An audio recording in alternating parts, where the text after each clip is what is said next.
माह की पुत्रदा एकादशी का व्रत 21 जनवरी को रखा जाएगा। इस व्रत में जगत के पालनहार श्री हरि विष्णु की पूजा आराधना की जाती है।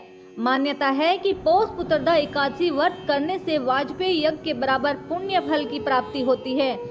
धर्म शास्त्रों के अनुसार मुख्य रूप से पौष पुत्रदा एकादशी का व्रत पुत्र प्राप्ति के लिए रखा जाता है। ऐसे में जो लोग निसंतान हैं, उनको यह व्रत जरूर करना चाहिए। इस दिन व्रत रखने और पूजा करने से भगवान विष्णु की कृपा प्राप्त होती है। पौष पुत्रदा एकादशी व्रत कथा। प्राचीन समय में भद्रावती नगरी में सुकेतुमान नाम का एक राजा राज्य करता था। उसकी पत्नी का नाम सैव्य था। सारी सुख सुविधाएं होने के बाद भी राजा संतुष्ट नहीं था, क्योंकि उसके कोई संतान नहीं थी। पुत्रहीन राजा के मन में इस बात की बड़ी चिंता थी कि उसके बाद उसे और उसके पूर्वजों को कौन पिंडदान देगा। उसे चिंता थी कि बिना पुत्र के पितरों और देवताओं से ऋण चुकता नहीं हो सकता। एक दिन इन्हीं विचारों में डूबा हुआ वह घोड़े पर सवार होकर वन को चल दिया।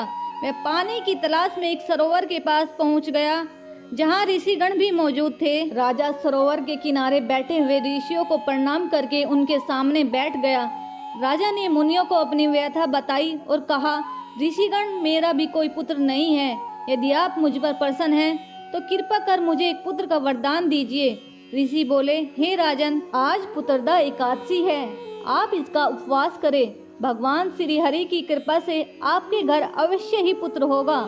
राजा ने मुनि के वचनों के अनुसार उस दिन उपवास किया और द्वादशी को व्रत का पारण किया।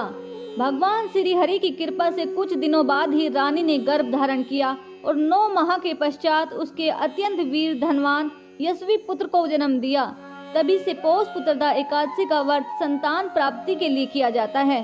हिंदू धर्म से जुड़ी हुई ऐसी वीडियोज देखने के लिए आप हमारे चैनल को लाइक और सब्सक्राइब करें। Thank you for watching.